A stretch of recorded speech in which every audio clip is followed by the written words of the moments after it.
Iron Maiden to her credit. Like I was like, wait, what? Wow. Okay, Nice. that's random. But like it was mostly either like hair or arena rock or straight up 90s club or early 90s, late 80s club music. Like that Yeah, I was feel you. that was that was it. And so when growing up, I was like, I like this and I like this and I like this, and everyone around me was like, what the hell is Like, what? like What is we cannot happening? get a read on you, man. Like you're reading manga, listening to freaking Avenged Sevenfold while also like wearing a sweatshirt with freaking Motown on it.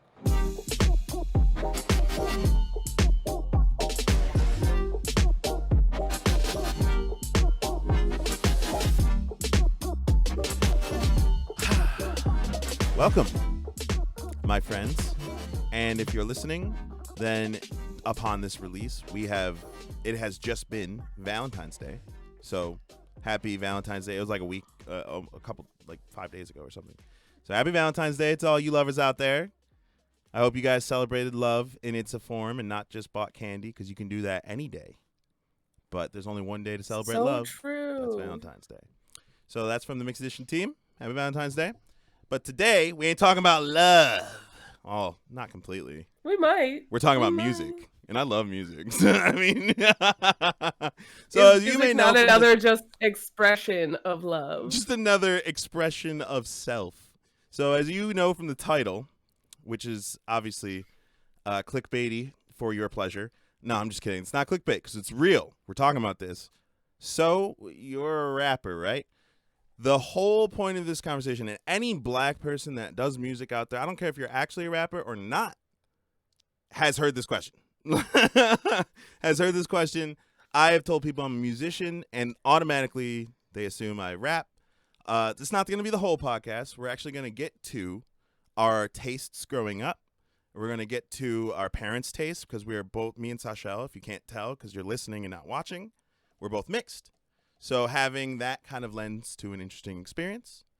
Mm-hmm. But what we're going to start off on today, because I know all you guys want to hear it, some horror stories from myself and from Sashel, who both of us are musicians in our own right. We both did it in school. We both practice it out of school, and obviously we're both a little out of practice, but we consider ourselves singers. We singing. We sing. Singing. We sang. Just a little. Maybe we'll sing for you guys one day on the podcast. But today's not that day.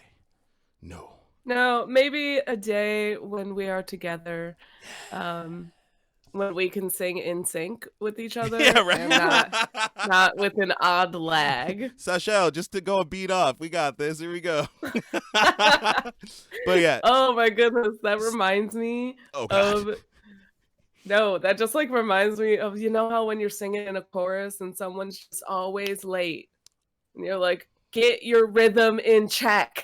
Like, please. Hashtag choir problems. Oh, Dani. Dani's like, that was me.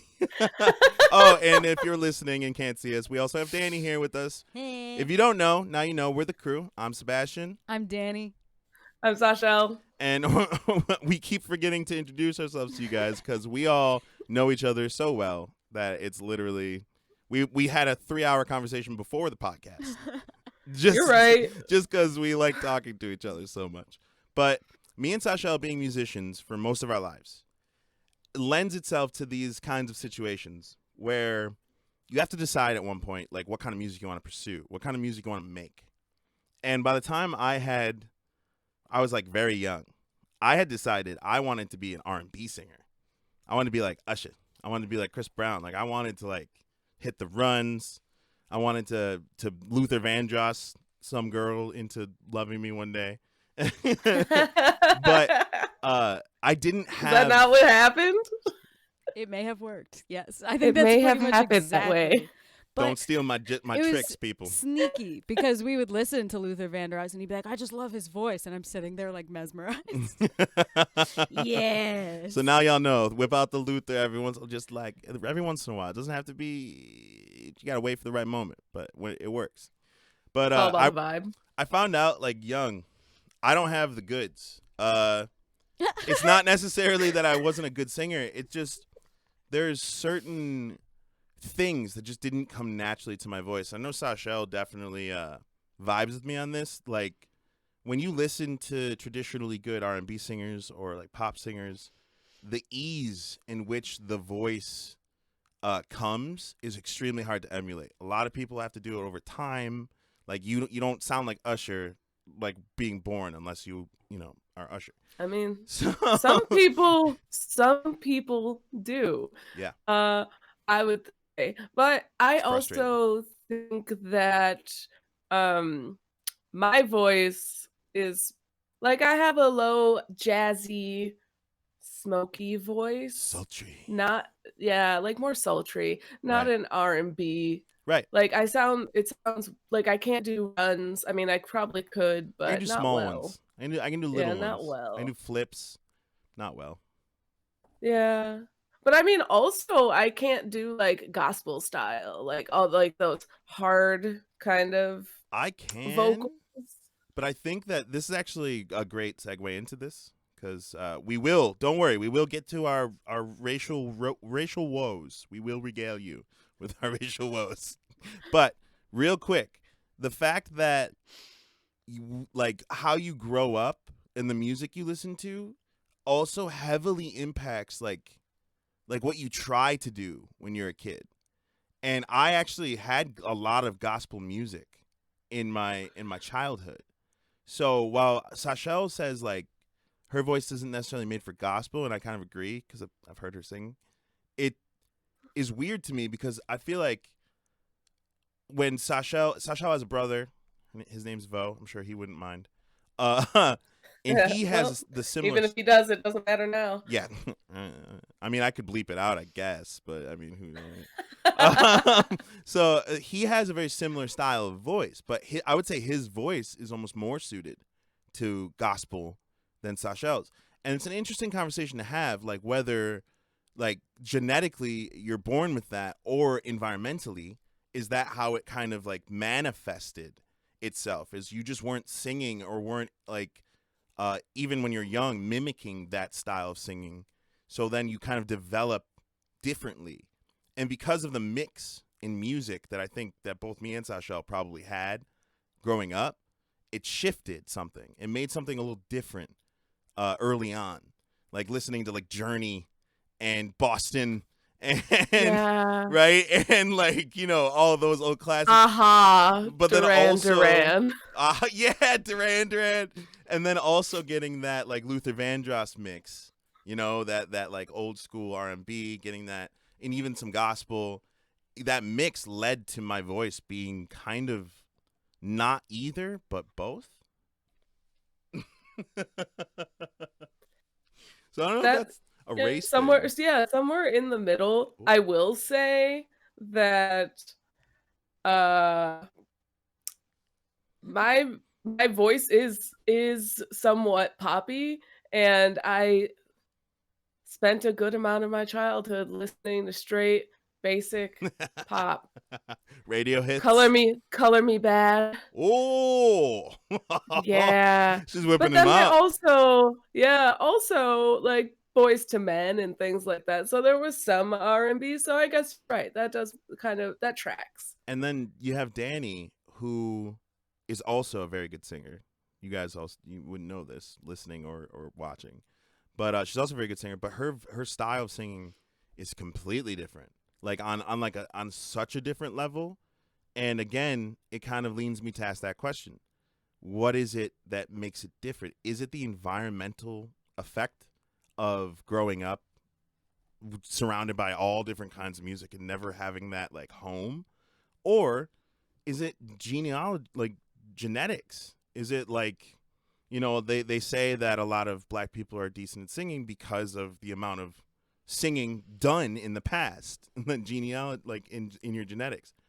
So like how much of that does get passed on when you're mixed, and like how much of that actually like carries over?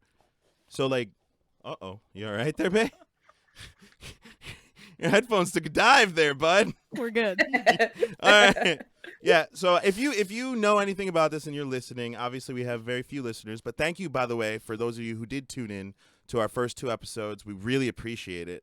It's really Yes, cool we to do. see from all over the world, people watching the show or listening to the show. Go check us out on YouTube. If you're on YouTube now, thank you. If you're on Spotify or iTunes or any of those places, please go check us out on YouTube. BUYEOPRO on YouTube. But if you're checking us out on Spotify or iTunes, that's Mixed Edition Podcast on Spotify. So now that I've plugged us back to that conversation, obviously we don't know the answer to this question, but we will dive into it deeper on another episode once we've kind of done some research and see what you guys think. But on to the topic at hand. Since we were talking about the influences of our music at a young age, I kind of wanted to swing it over to Dani and kind of see where it kind of changed for you, because you do a lot of show tunes, you do a lot of stuff like that, and your voice is very fitting to it. Like, it's just like perfectly for that kind of singing. So what did you listen to growing up that kind of shaped that? Show tunes. I feel you, Dani. Me I and feel you. my sisters, Disney and show tunes. Me and my sisters would like dance around the living room, and we had a hearth that kind of looked like a stage. We'd get up there and perform, and we would listen to Les Mis, which my dad was a big fan of. And then there's also this like King Richard Broadway performance. Or no, sorry, Richard Harris performs it, but it's King Arthur. And he's singing about, like, getting together with Queen Guinevere, and he's all nervous. Spoiler alert. My dad, like, loves that song. If you say the first 3 words of that song, my dad is off, and he's singing. And, like, I really enjoyed that. I'd say as a family, like, we definitely would listen to show tunes. We would definitely, like, perform together. Show tunes and Disney. Well, Disney, I Hardcore. think if you were born 90s or 90s adjacent, like, Disney's a huge part of your childhood. Yes, Disney. I don't even know if we're allowed to say definitely hard played. D. Let's call it Isney from now Disney. on. And Okay. a lot Yeah, of church that plays music. a role. Yeah. I had a decent amount of church music growing up, too. Oh, yeah, but you had... I don't mean to be a snob. As if you guys have been here before, you know I am actually a snob. No, you go for it. Go for But, dude, the kind of gospel music you listen to is like... it. Nah, bro, that ain't it, fam. Like the Kids Bop version of Kind of. It was No. like kind Yeah. of. no, okay, so We- it was like Chris Tomlin. It was like Mercy Me. Anybody who knows those groups knows that kind of a sound, but it's definitely more like acoustic guitar. I think that brings up an interesting point that's appropriate for this episode specifically. Is actually, I mean, I have been to both traditionally white churches and traditionally black churches, and the music is so different. So different, but weirdly the same. It's like the same songs. But but weirdly, different. it's the same song, but totally different We're all feel. singing about his glory. Different, We're all praising reveling him, in his light. but different. Yeah, but man, I'm not gonna lie, black churches get hype. Yeah. And without dipping too much into religion, because we don't really talk about religion on this podcast. Yeah, at we're all. not. I don't. Yeah, But the reason why I tended to lean towards black style churches growing up was, and I stopped going to church a while ago. I'm sorry to let you guys know. But the reason why I kind of drifted is because when they call the act of singing to God or in church, praising or worshiping, right? Like that's what you're doing. And it just always felt in a black church, or predominantly black, 'cause it's not all just black people. It just felt more like that. It felt more like we were actually like worshiping and praising. It felt more like, and then in a white style church, it felt more like we were doing something we had to do, just to like, you know, say the praise right. You had to sing the specific song. And I'm not generalizing. I'm sure there are that's a tons of hot different take, kinds of Sebastian. churches. Yeah. There I are did tons not of different kinds of churches. Have that experience. But I definitely ended up wanting to go to church more when it felt like worship was like actual physical activity you did with a group of people, rather than like an attendance or a concert you attended. Well, okay. What I'm imagining, what I wanted to say is anyone who has seen like what's that? Sister Act? Sister Act. Like, you know what I'm talking about.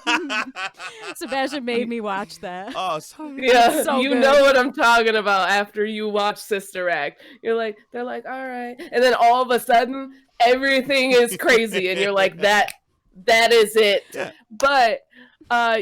But yeah, I just thought that, like, since we're talking about differences in music, also that's a big part of some people's musical journey. Yeah. Yeah, definitely, because my older sister started to listen to Christian music that was like metal, like Skillet. Right. I've done that as well. Like I actually, like, the majority of religious music that I've listened to in my life was either R&B style, like it wasn't traditional gospel style. It was R&B style, or like rock versions Right. of religious music. And that has definitely shaped kind of how I view music, and the kinds of things That you ended up I listening consider, to. yeah. Like, honestly, fun fact about me and Sashel, but when we first met, and this is, I mean, got to be around 12 years ago now. I was 15, so 13 years ago now. We weren't like, I was friends with her brother, and but she would pick us up from football practice every once in a while and drive me home. And she picked us up one day in her blue and white Mustang Shelby. Rip. That car was so beautiful.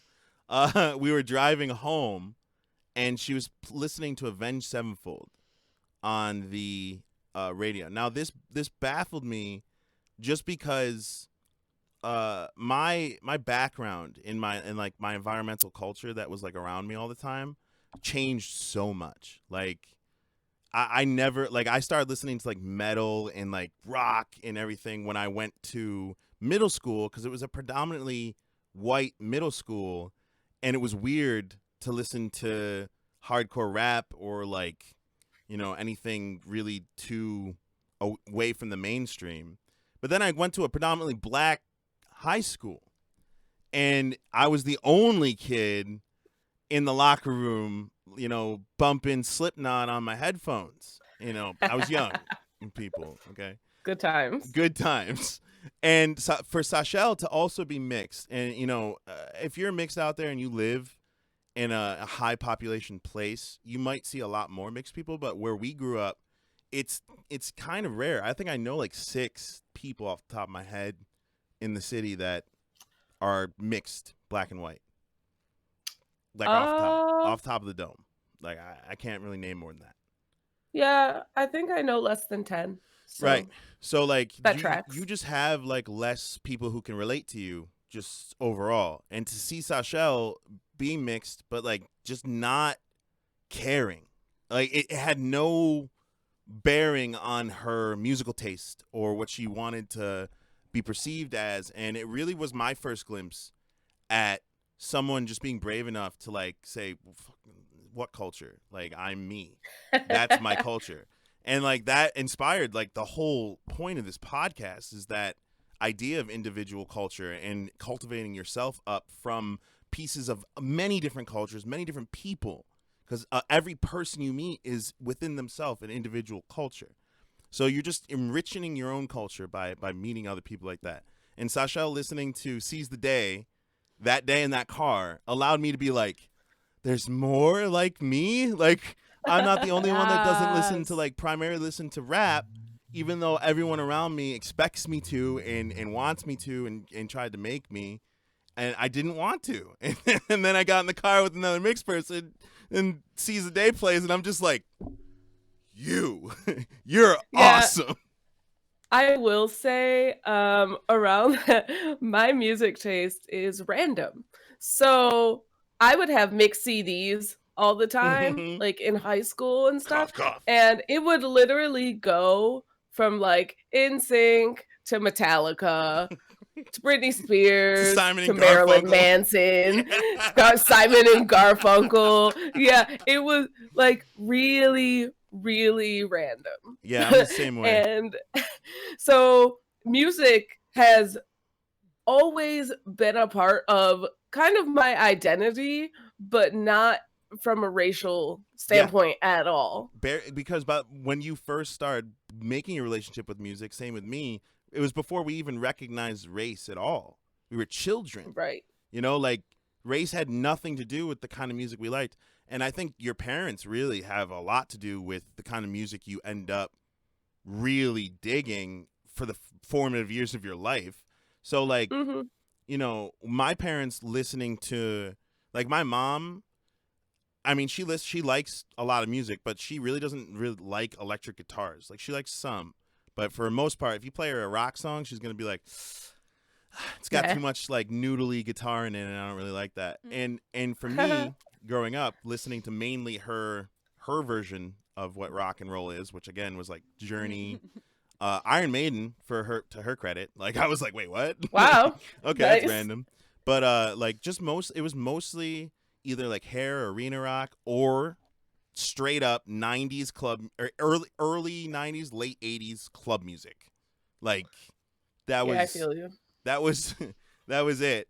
And so when growing up, I was like, I like this, and I like this, and I like this, and everyone around me was like, what the hell is, Like, what? like, What is we cannot happening? get a read on you, man. Like, who, you're reading manga, listening to frickin' Avenged Sevenfold, while also like wearing a sweatshirt with frickin' Motown on it. And I'm just Right. like, you know, it was really me just trying to find myself in music, because music was so expressive to me, and it still is like my favorite form of expression. And I am right now, as of right now, obviously, if you know me, you know I listen to a hell of a lot of Korean music, but I would say for the most part, rap is my number one musical form of choice right now. It's not the kind I perform, which we will get to very shortly, but it is the kind I that's listen to the actually most. that's an interesting point, because I want to say, so to my mom's credit, she was in a band.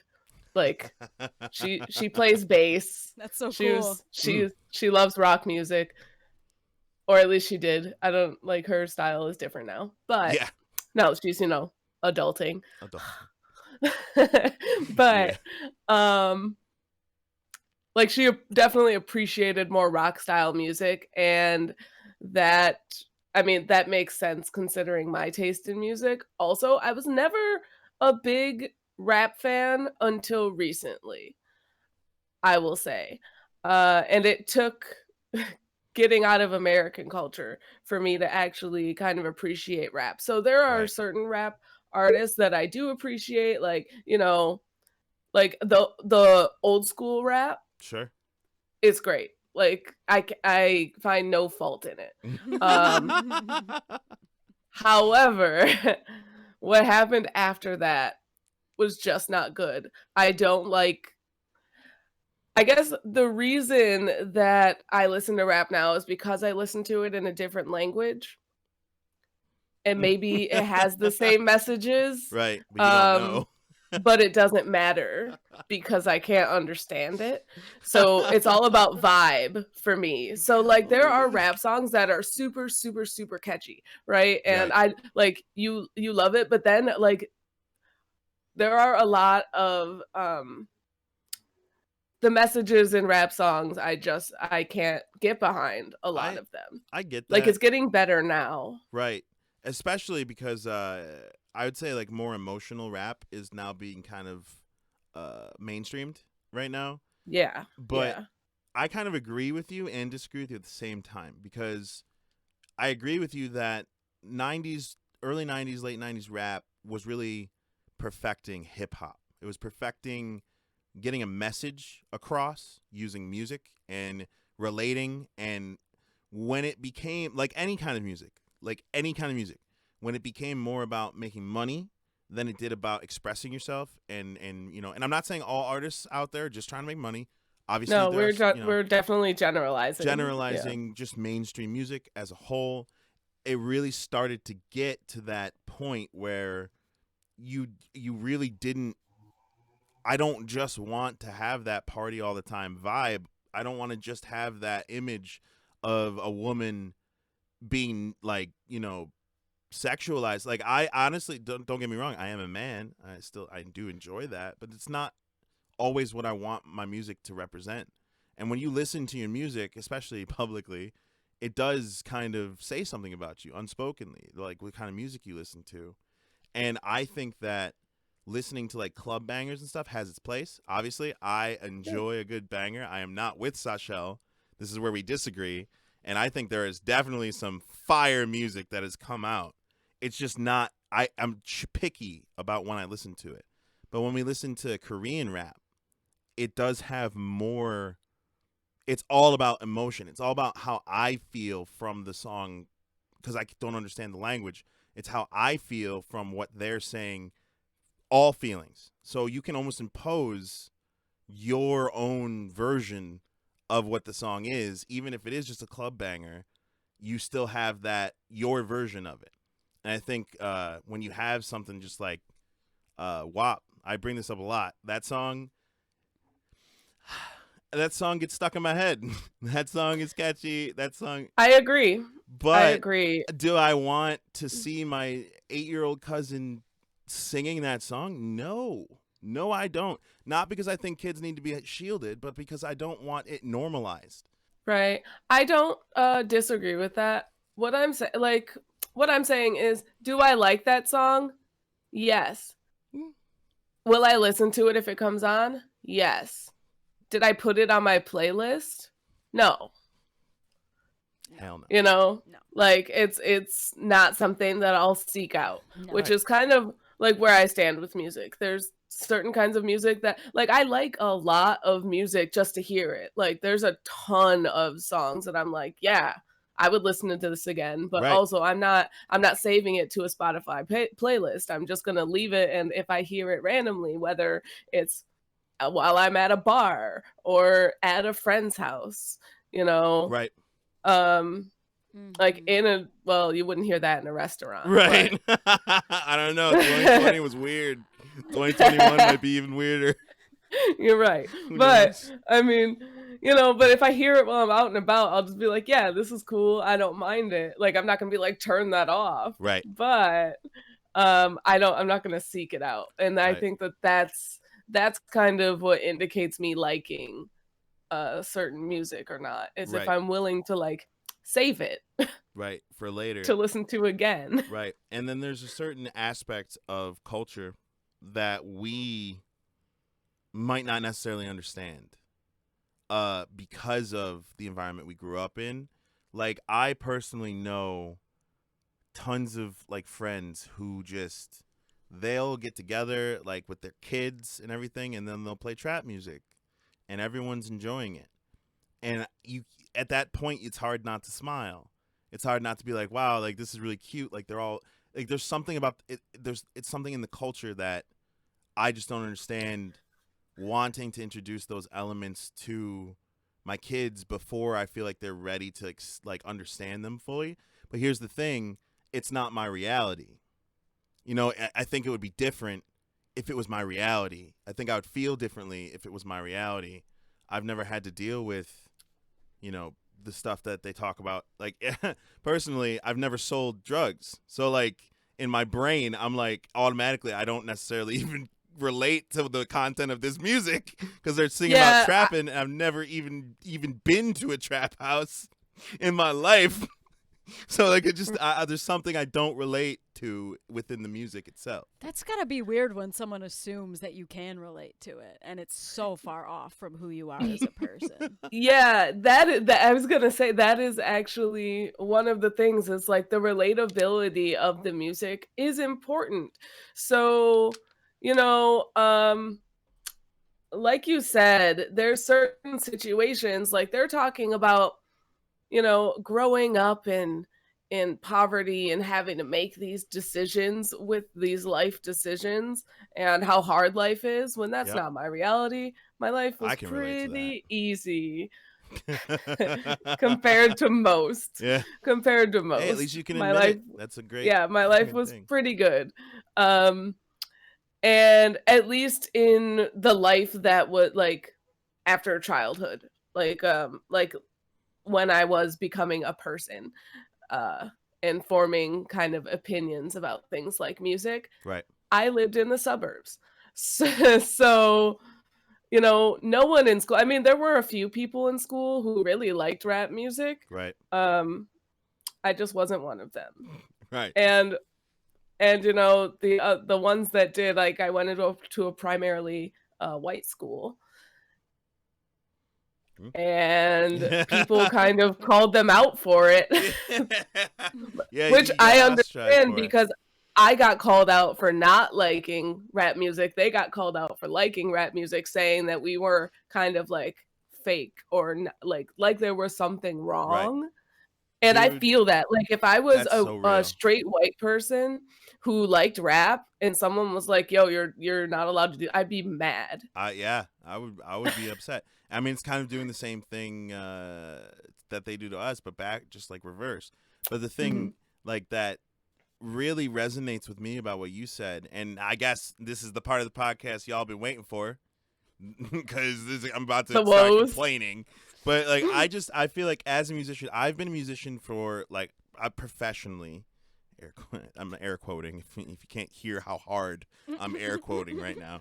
Being a professional musician for going on 9 years coming up, I am a soul musician. I sing blues, I sing rock and roll, I sing I mean it's weird. It's kind of like a fusion mix of Some of weird all those funk. things, right? Some funk, some like it's a weird fusion. And I even though I'm drawn to rap as an art form and I really like love and appreciate rap music, I can't rap. I cannot rap. So like when you're trying to explain to someone like at a party or something, like pre-COVID, by the way, I haven't been to a party in a year and some change. Disclaimer. Disclaimer. That's real, people. Like you can see if you're not watching, go on our YouTube and just watch this part. You can see in my eyes that I have not seen people other than my girlfriend in a long You're time. dead inside. In a long time. But just being like more like into rock and roll music and just into that kind of singing and whatnot, it does when you're explaining to someone like, yeah, I'm a musician, yeah, I've been working really hard, yeah, I've been doing all this stuff, and the entire time you're talking, they're looking at you and in their head, they're imagining you rapping. They're imagining you being a rapper, and it doesn't fit their picture in their head. They're like, this guy talking to me right now doesn't necessarily sound like he'd be a good rapper. Like that's going on in their head before I ever said what I did. Ever. Like that's already going on. I have to actually tell them after, like, okay, this is actual story time. I can actually tell you a story. So I actually went to a party out in a part of the city that is like very suburban. But I like going to these parties because they're very they're a lot more chill. They're not as ragey. I like to rage. Don't get me wrong. Don't I like get it to rage. twisted. But every once in a while, it's good to grab your like artisanal beer and head over to the suburbs and play some Cards Against Humanity with people. You know, I don't mind it. So I'm there and I'm talking to this chick about, you know, music, and we were just talking about how much we love it and like all of that. And then she was like, got around to being like, oh, let me hear some of your music. And I was like, yeah, okay. And then I started playing a song, and instantly the confusion on her face was just like so apparent. She was just like, oh, like this is not what I expected. And that doesn't mean it's bad. But at the same time, it feels like it means it's bad. Right? You could be doing great. Like you could have a song that's honestly amazing. But the fact that they weren't prepared, like they thought something else was going to happen, it turned that moment into a super awkward moment because I'm sitting there like, yeah, what did you think? I know the answer, but another guilty pleasure of mine is making people Calling squirm. people out. I like that tension. I like that uncomfortable feeling. But it's just like, I just was, it ruined the moment of where I was actually connecting with someone about music and then their perceived notion of me made it weird when she found out that her perception was wrong. And that happens a lot. It happens a lot more than you'd think. Like, me being a musician confuses people, period, at this point. Because they're like, yeah, Sebastian, he's like, he sings rock and roll, but like, it's also soul and a little like gospel-y. I don't know. Sebastian's just, he does that. He does Sebastian. Sebastian does Sebastian. And I think that's the best way to sum up Sashel as well. Like, if someone was like, how does Sashel sing? I'd be like, she's Sashel. Like Sashel. Yeah, like if you want Sashel for the song, like, she will do the best Sashel that you could ever get. But like, it's so hard to quantify our voices. It's so hard to quantify our talent because race does have some part, at least cosmetically or perceptionally, into what we actually like to do. And I think that if people were a little bit more accepting, because like, this is actually a great question for Sashel. How many bands do you know? Like, how many like rock or metal bands have colored lead singers that you know of? I only know of one. What is that? Killswitch Engage? Yep. Yeah. There's a couple like Seven Dust has a really good singer. Like there's they're out there, but like the Cult of Personality, who is that? Living Color. Like they're I out forgot there. about them. They're out there, but forgot. like it's rare. It's a rare thing, and I'm like, why? There are It is, definitely yeah. black musicians who slay the genre. I know this for a fact. Like, there are definitely dudes out there that slay, but marketing. You're trying to sell this music to who? Who are the labels trying to sell this music to realistically? Let me give you a hint. They're probably playing whenever you go to buy a tiki torch. It's probably playing. Whenever, I'm not hating. I'm just saying, like, marketing wise, that's where they're marketing that music, you know? Like, that's I'm so sorry. That was so funny. But also, you're not wrong. So the thing is, also, I will say, it's also true that there's not a lot of people of color in like the rock comparatively. the rock But also, scene. Yeah. Yeah. Also, I think that might be because there's not a lot of people of color who like rock and listen to it comparatively, like compared to white people. That is a fantastic point. That is a fantastic point. Because Or we've been it might talking not about be- the inverse. Yeah, it might not be that black people wouldn't like it or people of color wouldn't like it, but they're not exposed to it on the same Right. level. Oh, Like, I was exposed to it by my white parent from Same. like the womb.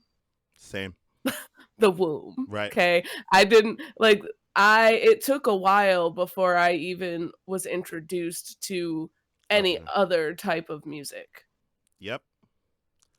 I got lucky. So- My parents were just crazy about all different kinds of music. So I definitely had a spread to pick from. Thank you, Mom. I'm going to say this on air. Thank you, Mom, for having such a diverse musical taste. However, Heavy D and Queen Latifah are not the only rappers in the world. I love you, Mom. You were super lucky. Yeah, you got to listen to everything. Except for like Man in the Iron hardcore rap, Mask. except for hardcore rap and like actual rock music. Like those two, I didn't hear my first Led Zeppelin song until high school, and I was like, oh, this is Yeah, they're I cool. will say for the rock that I listen to, so my mom listened to a lot of like 80s bands. So there's a lot of rock influence there generally. Right. But then my uncle was also into like hard metal. Like he was a metalhead Nice. over here in mosh pits. Metal. Nice. My mom was So- the rocker. My mom likes Sticks. Yeah. That was And the then- well, whitest thing you've ever said. I'm sorry. Like I love you, Mama Lakata, but that was literally the whitest thing. You were like, my mom was like the metalhead, And then the band you brought up was Styx. Well, that's actually it. It's on brand because my upbringing was very traditional, like classic American family music. Oh. And I remember like listening a lot to the radio, like the Kiss 98.5 if we were driving somewhere as a family. Right. So that it's makes just sense. been right. It was just your pick. Yeah, it was no. it was like if you'd like said like the Scorpions, which like, you know, kind of the same No, I really vein. didn't hear those much. All I remember is my mom saying like if someone was to go into a mosh pit, it would be her over my dad. At a Styx concert. That's my point. Like, where's a mosh pit at a Styx concert? No, they're just kind of holding hands and walking around in a circle, Dani. Just kidding. Your mom's just out there fucking flailing. Oh yeah. And that kind of translated into like my older sister's style is more Right. rock, whereas my dad is more like he likes the Bee Gees, he likes funk, he liked disco. Definitely more instrumental maybe. Yeah, everything about your life tracks, Dani. Yeah. Oh yeah. Literally We could've guessed that. everything. I'm definitely more in the explorational phase now where like I have this one thing that I started off with, but now I'm more into like exploring and trying different types of music. Right. Yeah, I will say one interesting thing that I was exposed to as a kid was my dad listened to a lot of reggae when I was like growing up. I missed that. So yeah, which was like because he's a very he was Rastafarian at the time. Rastafarian. Yeah.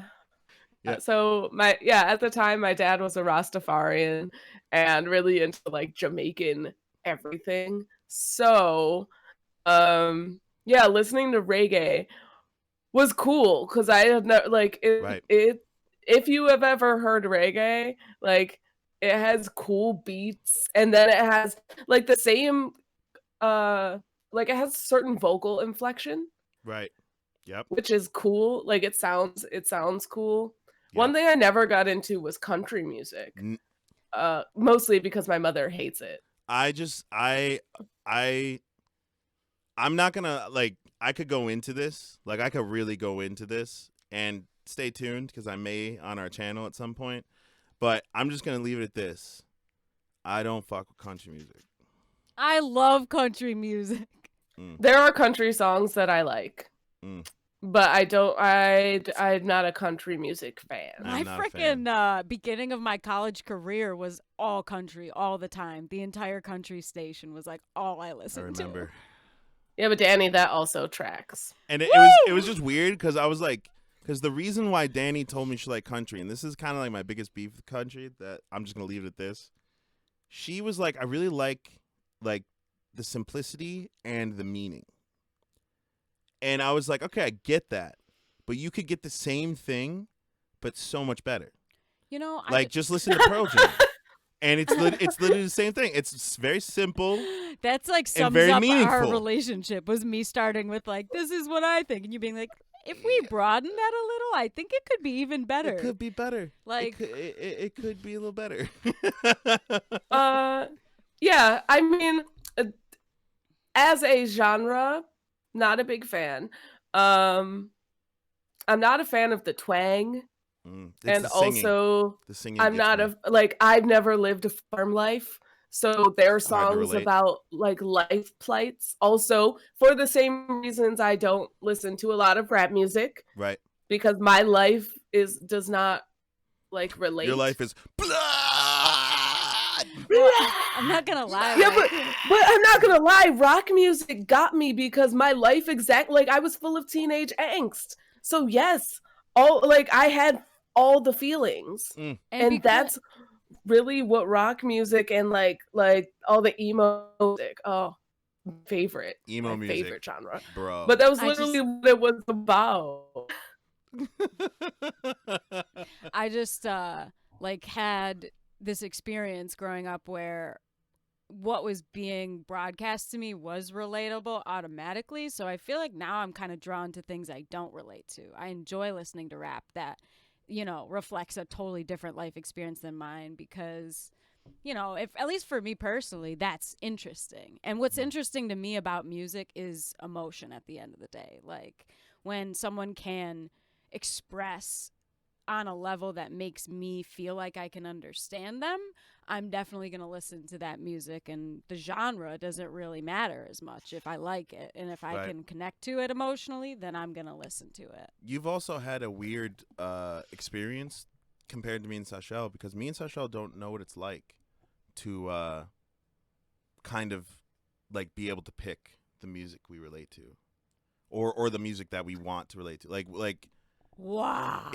We just, to be honest, like right, everything that was being force-fed to you wasn't something you related to. If I went to school, my high school, again, predominantly black, or at least half and half. There was a lot of both. When I would go to school, and if someone were to ask me like what my favorite song is, I wouldn't tell them. Like they wouldn't understand. They just wouldn't. Like if I was like, my favorite song is "Bleeding Mascara," because I was a emo, going back to yeah, as an emo kid. So like Bleeding Mascara, like and they're like, well, why, like, oh, how do you even like relate to the song? And I'm like, bro, like this song is actually deep as hell, and like I really enjoy the complexity of it, and I really enjoy the changing dynamic and the changing tones. But I can't say that. I can't tell them that.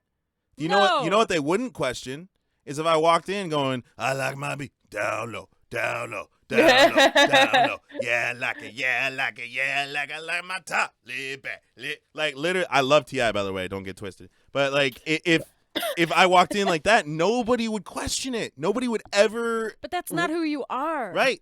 So like, getting to express yourself musically just wasn't there for me. Like I did because I was angsty, so I just played it as loud as humanly possible on my headphones, and all the kids be like. It was worth it. He's going to murder everybody here. I think it was worth it because you introduced me to My Chemical Romance, which is an amazing, at least. You mean Three Cheers for Sweet Revenge? 3 Cheers for Sweet Revenge. Right, yes. Amazing. That's the name of that band. And Sashel introduced me to Reliant K, technically, because we listened to Be My Escape. Bullshit. That I call BS on that, bro. I call BS. Okay. Oh, okay. I introduced you to Reliant K. Yes, no. Sashel. How dare you? We were having K-pop night. Sashel was like, "Oh, let's get it." Wait, actually, was you the whole time? Was it you the whole time? Yes. Oh my God. Okay, Dani. so Sebastian was like, we should listen to like some emo stuff and switch it up from K-pop and put on Reliant K.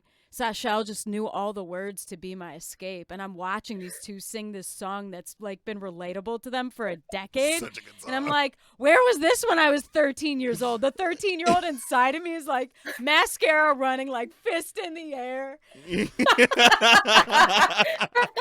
Meanwhile, me and Sashel are just like, yeah, I remember when I was like Sashel was like, this. you should put on, wait, no, maybe it was Sebastian again, saying I So Hate Consequences. Yeah, it's such a good song. Yes. Such a good song. That whole album. And then I did. Just... Sorry, that album is amazing. I did the Dani Classic, which is like if I ever want to learn new music, I just pick an artist that I want to learn more about. I find an album that looks interesting, and I listen to every single song that's on it. That's how you do it. Over and over and over again until I'm like comfortable with the popular ones, the weird ones. And that's that album in general. 3 Cheers for Sweet Revenge is one of those albums you could just back to back. Oh my goodness, my entire teen years literally just that album on repeat. Repeat, bro. That and Out From Under the Cork Tree. Follow up with shout out. That's a great album. Yeah, but literally I was just like just cycle through. I actually had like several. I am not one. There are very few albums that I know entire albums of, and it's because music pirating was the most popular thing to do when I was in middle school and high school. Yeah, just saying. I would make mix CDs. Yes. Yes. I had iTunes on my Linux OS. I didn't do any of that. Yeah. You guys are... I didn't have Different. iTunes. That's the thing. That's the thing. Whoa, So- I had iTunes. Yeah, you weren't supposed to have iTunes on anything except for Apple. I paid $1 for every song that I had when growing up. Yeah, that's a privilege I did not have. Right, that's what I'm Um, saying. Is that privilege? My mom though? was like, "You want $20 for what?" Nah. Nah. My mom was like, for your Hanukkah gift, everyone gets to pick a song on iTunes. Yeah. That's crazy. Yeah, my mom didn't do that. So for So reasons either way. go ahead. So yeah, I was gonna say either way. All of my, like I said, all of my music was mixed, and that means I was mixing on one CD. It was not even the same genre, much less the same artist. Right. Like They like, didn't there have was the almost right no names repeats. either. It's Yeah, like right. unknown. They all say track And one. honestly, yes, that happened a lot. But also, I found a lot of new random music that way because I would try to get one song and a completely different song would show up, and I'd be like, "But this is a bop. This is too." a good song. I don't know what it's called because it's just called RussianMaleWives.com, but Right? it's fire. Oh, rip LimeWire. Oh, and Kaza.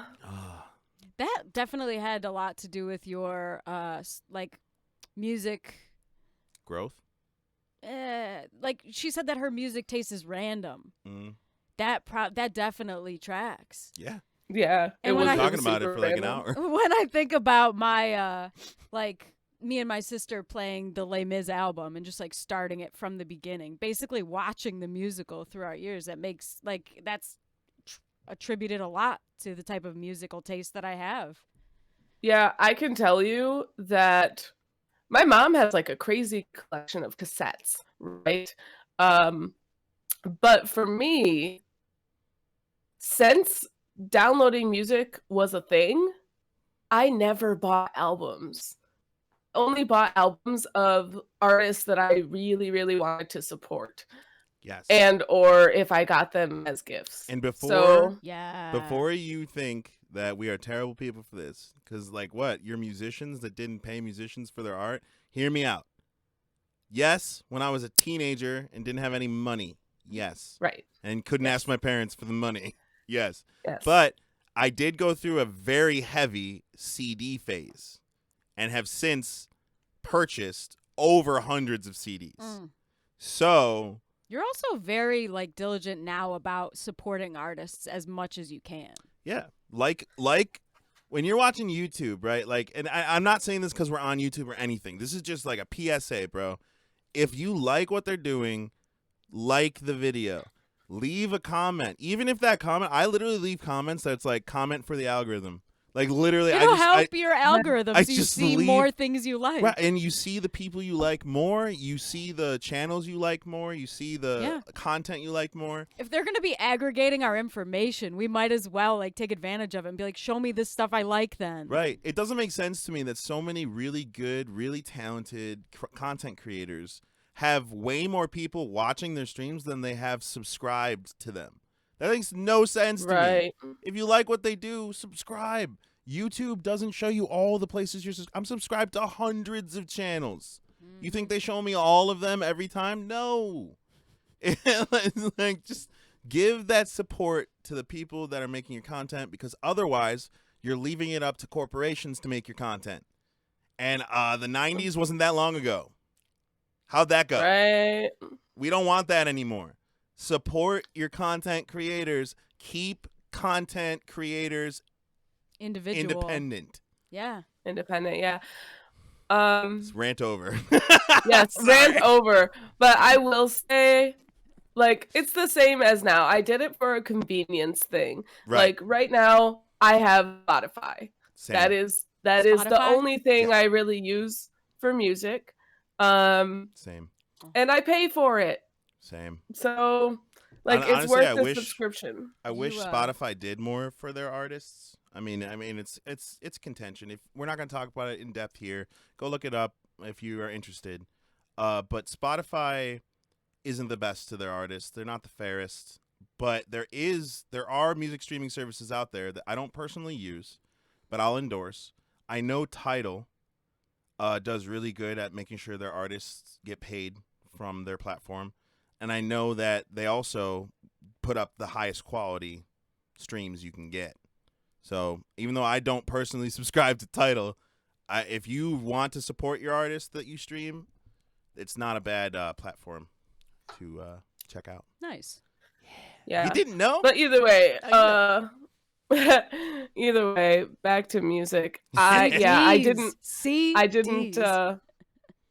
didn't pay for a lot of my music, and my music ended up being really random. But it also, I have found that even like now, when I look back, I remember the order of like the random mix CDs. Like if a song randomly plays, my brain goes, "Oh, this is the next song that's supposed to play." Right. Like even if I hear it somewhere, like if I hear it on Spotify, I'm like, "This song is next," and I'm like, "No, it's not, brain. Stop." But I like that the brain does that. Oh, yeah.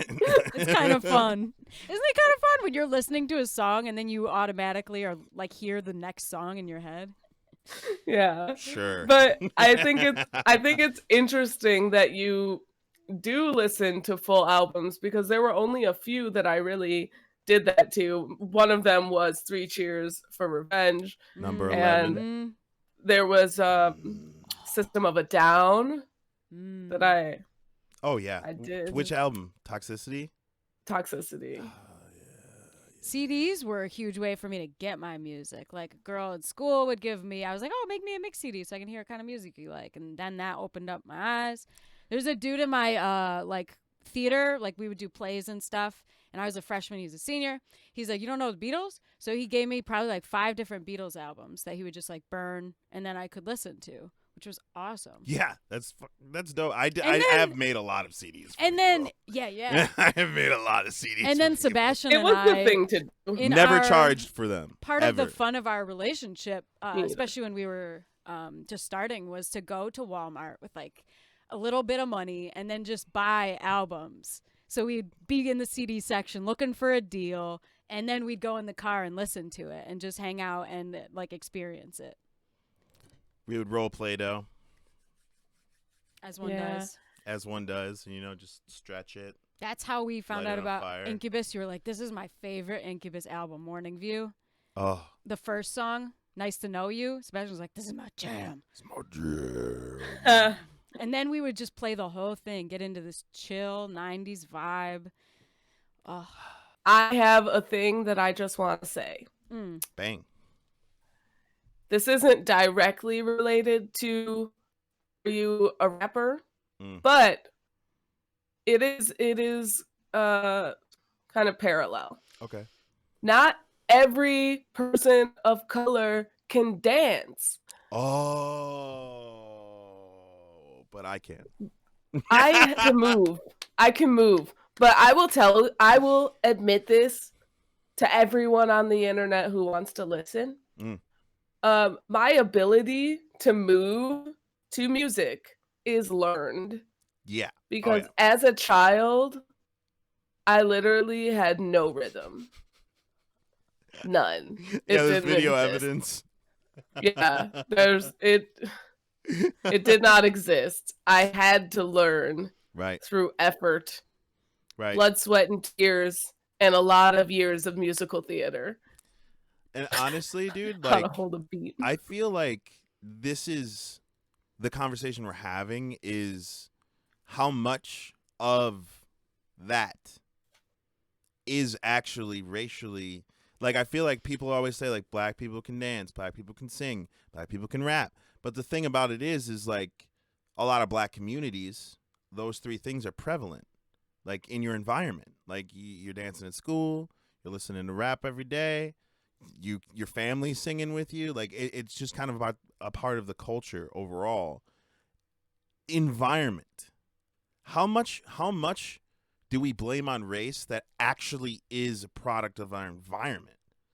Yeah, like just a cultural thing. Right. Like, I used to run in circles. Like when my mom would be dancing in the middle of the room, and let me just say this right here: my mom is white as white can be, and she can dance. That woman can move. Okay, so like, she would be dancing in the middle, and I would just be running in circles around her to the beat, like literally not dancing, just ADHD full, just running in circles. Okay, like you have to learn how to appreciate the rhythm. You have to learn how to appreciate the way a song kind of like makes your body move. Also, you have to be not self-conscious about it, which is why I think there's the stereotype that white people can't dance, because white people be judgy as hell when it comes to, you know, if someone's dancing. Like, how many white weddings have we been to together? Probably like 2 now. And the receptions are always like people dancing, but like very little, like most of the people are just standing around the people dancing, watching the people dancing. Okay, And the that's only just dancing a weird culture to grow up in for that. I will say at the white weddings that we've been to, the only time that I see like everyone dancing is if a dance song like the Electric Slide, Cupid Shuffle, bro.